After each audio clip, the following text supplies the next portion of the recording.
ಇನ್ನು ಘಟಪ್ರಭೆಯ ಅಬ್ಬರದಿಂದಾಗಿ ದೇಗುಲಗಳಿಗೂ ಕೂಡ ಜಲ ದಿಗ್ಬಂಧನ. ಜನವಸತಿ ಪ್ರದೇಶ, ದೇಗುಲಗಳು ಎಲ್ಲೆಡೆ ಘಟಪ್ರಭೆ ನುಗ್ಗಿದೆ.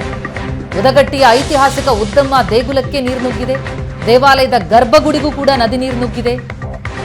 ಹೀಗಾಗಿ ಬೋಟ್ನಲ್ಲೇ ತೆರಳಿ ಉದ್ದಮ್ಮ ದೇವಿಗೆ ಪೂಜೆಯನ್ನ ಸಲ್ಲಿಸಬೇಕಾಗಿತ್ತು. ಮಹಾಮಳೆಯಿಂದಾಗಿ ಬೆಳಗಾವಿ ಜಿಲ್ಲೆಯ ಮಂದಿ ಕಂಗೆಟ್ಟಿದ್ದಾರೆ.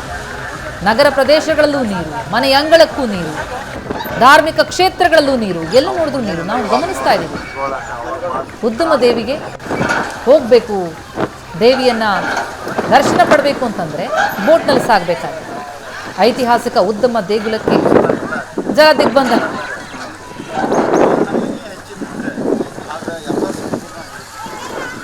ಪಶ್ಚಿಮ ಘಟ್ಟಗಳ ಪ್ರದೇಶದಲ್ಲಿ ಸುರಿಯುತ್ತ ಧಾರಾಕಾರ ಮಳೆ ಕೇವಲ ಜನವಸತಿ ಹಾಗೂ ಜನರಿಗಷ್ಟೇ ಕಂಟಕವಾಗ್ತಾ ಇಲ್ಲ, ದೇವರಿಗೂ ದೇವಸ್ಥಾನಗಳಿಗೂ ಕೂಡ ಕಂಟಕವಾಗ್ತಿರುವಂಥದ್ದು. ನಾವೀಗ ಗೋಕಾಕ್ ತಾಲೂಕಿನ ಉದಗಟ್ಟಿ ಗ್ರಾಮದಲ್ಲಿರುವಂಥದ್ದು. ಈ ಉದಗಟ್ಟಿ ಗ್ರಾಮದ ಸುಪ್ರಸಿದ್ಧ ಉದ್ದಮ್ಮ ದೇವಸ್ಥಾನ ಸಂಪೂರ್ಣವಾಗಿ ಘಟಪ್ರಭಾ ನದಿಯಿಂದ ಜಲ ದಿಗ್ಬಂಧನಕ್ಕೆ ಒಳಗಾಗಿರುವಂಥದ್ದು. ಘಟಪ್ರಭಾ ನದಿಗೆ ಹಿಡಕಲ್ ಜಲಾಶಯದಿಂದ ಅಪಾರ ಪ್ರಮಾಣದ ನೀರನ್ನು ಬಿಡಲಾಗ್ತಿದೆ. ಹೀಗಾಗಿ ಕಳೆದ 2-3 ದಿನಗಳಿಂದ ಘಟಪ್ರಭಾ ನದಿ ಪಾತ್ರದಲ್ಲಿ ಆತಂಕ ಶುರುವಾಗಿರುವಂಥದ್ದು. ಈ ಒಂದು ದೇಗುಲ ಏನಿದೆ ಇದು ಸಂಪೂರ್ಣವಾಗಿ ಅರ್ಧದಷ್ಟು ಮುಳುಗಡೆ ಆಗಿದೆ. ಗರ್ಭಗುಡಿಯವರೆಗೂ ಕೂಡ ದೇವರವರೆಗೂ ಕೂಡ ಅಲ್ಲಿ ನೀರು ಹೋಗಿರುವಂಥದ್ದು. ಹೀಗಾಗಿ ನಿತ್ಯ ಪೂಜಾ ಕೈಕರ್ಯಗಳನ್ನು ಕೂಡ ಕಷ್ಟದಿಂದಲೇ ಮಾಡಬೇಕಾದಂಥ ಅನಿವಾರ್ಯತೆ ಕೂಡ ಸೃಷ್ಟಿಯಾಗಿರುವಂಥದ್ದು. ಉದಗಟ್ಟಿ ಗ್ರಾಮದಲ್ಲಿ ಸಾಕಷ್ಟು ಪ್ರಮಾಣದಲ್ಲಿ ಕೃಷಿ ಜಮೀನುಗಳಿಗೆ, ಮನೆಗಳಿಗೆ, ಶಾಲೆ ಆವರಣಗಳಿಗೆ, ಮೈದಾನಕ್ಕೂ ಕೂಡ ನೀರು ನುಗ್ಗಿರುವಂಥದ್ದು. ಹೀಗಾಗಿ ಈ ಒಂದು ಗ್ರಾಮದಲ್ಲಿ ಪ್ರತಿ ಮಂಗಳವಾರ ಹಾಗೂ ಶುಕ್ರವಾರ ಉದ್ದಮ್ಮ ದೇವಸ್ಥಾನಕ್ಕೆ ಸಾಕಷ್ಟು ಪ್ರಮಾಣದಲ್ಲಿ ಭಕ್ತರು ಹರಿದು ಬರ್ತಾರೆ. ಗೋಕಾಕ್ ತಾಲೂಕಿನ ಸುಪ್ರಸಿದ್ಧ ಐತಿಹಾಸಿಕ ದೇಗುಲ ಇದಾಗಿರುವಂಥದ್ದು. ಹೀಗಾಗಿ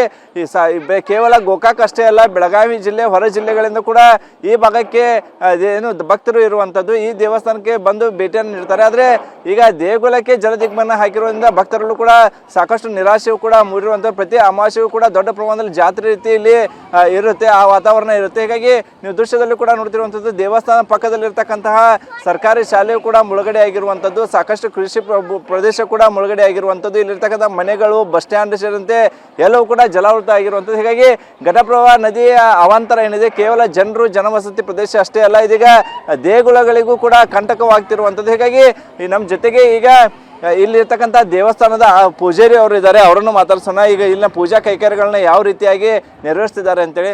ಈಗ ಸಾಕಷ್ಟು ಪ್ರಮಾಣದಲ್ಲಿ ನೀರು ಬಂದಿದೆ, ಎಷ್ಟು ಬಂದಿದೆ ದೇವಸ್ಥಾನ ಒಳಗೆ? ಸರ್ ಒಂದು ನಡಮಾಟ ಆಗೈತ್ರಿ ಸರ್, ನೀರಿಗೆ ಒಂದು ನಡಮಾಟ ಆಗೈತ್ರಿ ಸರ್. ಈಗ ಇನ್ನು ಇತ್ತ ಬರೋ ಚಾನ್ಸಸ್ ಭಾಳ ಐತ್ರಿ ಸರ್. ಮುಂಜಾನೆ ನಿನ್ನೆ ಒಂದು ಸ್ವಲ್ಪ ಇತ್ತು ರೀ ಸರ, ಇಂದ ಭಾಳ ಅತಿ ಹೆಚ್ಚಾಗೈತ್ರಿ ಸರ್. ಈಗ ಬೋಟ್ ಮುಖಾಂತರ ಹೋಗಿ ಅಮ್ಮನ ಪೂಜೆ ಮಾಡ್ಕೊಂಡ್ರಿ ಬರ್ತೀವಿ ರೀ ಸರ. ಈಗ ಮತ್ತು ನಮ್ಮ ಬರೋ ಭಕ್ತಾದಿಗಳಿಗೆ ನಿರ್ಬಂಧ ಅವಕಾಶ ಭೇಟಿ ಮಾಡೋಕೆ ದೇವ್ರಿಗೆ ಹೋಗಕ್ಕೆ ಅವಕಾಶ ಕೊಟ್ಟಿಲ್ರಿ ಸರ್. ಮಂಗಳವಾರ ಶುಕ್ರವಾರ ದೊಡ್ಡ ಜಾತ್ರೆಗತೆನ ಆಗ್ತೈತಿ ಇಲ್ಲಿ. ಅಂದ್ರೆ ಬರೀ ಗೋಕಾಕ್ ಅಷ್ಟೇ ಅಲ್ಲ, ಮೆಳವಂಕಿ ಅಷ್ಟೇ ಅಲ್ಲ, ಸುತ್ತಮುತ್ತ ಜಿಲ್ಲಾದ ಜನರು ಕೂಡ ಬರ್ತಾರೆ. ಅವ್ರಿಗೆಲ್ಲ ಏನು ಹೇಳತ್ತೀರಿ? ಕರ್ನಾಟಕ, ಮಹಾರಾಷ್ಟ್ರದಿಂದ ಮಂದಿ ಬರ್ತೈತಿ ರೀ ಸರ್ ನಮ್ಮ ದೇವಸ್ಥಾನಕ್ಕೆ. ಅದರ ಸಂಬಂಧ ನಾವು ಫೋನ್ ಮುಖಾಂತರ ಮತ್ತು ಈ ನಮ್ಮ ಮಾಧ್ಯಮ ಮುಖಾಂತರ ನಮ್ಮ ದೇವಸ್ಥಾನಕ್ಕೆ ಈಗ ನೀರು ಹೋಗಿತ್ತ. ಈಗ ಅವರ ಸುದ್ದಿ ನೋಡಿದ್ಕೊಂಡು ಇದನ್ನು ಬಂದ್ ಮಾಡಿದ್ವು ಸರ್. ಈಗ ಅಂದ್ರೆ ಈಗ ಈ ಪೂಜಾ ಕೈಕರ್ಯಗಳನ್ನ ಯಾವ ರೀತಿ ಮಾಡತ್ತೀರಿ? ಈಗ ಯಾಕಂತಂದ್ರೆ ಸಾಕಷ್ಟು ನೀರು ನಿಂತೈತಿ ಒಳಗೆ, ಮೊಣಕಾಲ್ವರೆಗೂ ನೀರು ಐತಿ. ಈಗ ಬೋಟ್ ಮುಖಾಂತರ ಹೋಗ್ರಿ ಸರ್. ನಾವು ಭಾಳ ತಂದ್ರೆ ಹೋಗಿ ಅಮ್ಮನ ಪೂಜೆ ಮಾಡ್ಕೊಂಡ ಸರ ಬರ್ತೀರಿ.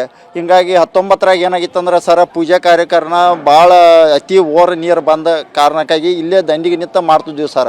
ಒಂದು 2 ದಿವಸ ಇಲ್ಲೇ ಮಾಡಿದ್ವಿ ಸರ. ಅದು ನೀರು ಕಮ್ಮದಂಗೆ ಒಳಗೆ ಹೋಗಿ ಪೂಜೆ ಮಾಡಿದ್ವಿ ಸರ್.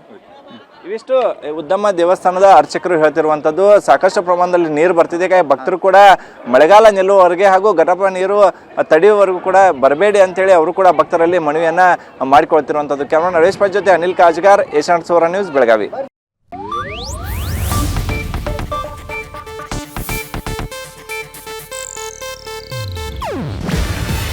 ಇದು ಏಷ್ಯಾನೆಟ್ ನ್ಯೂಸ್ ನೆಟ್ವರ್ಕ್ ಪ್ರಸ್ತುತಿ. ನೀವು ನೋಡ್ತಿದ್ದೀರಾ ಏಷ್ಯಾನೆಟ್ ಸುವರ್ಣ ನ್ಯೂಸ್.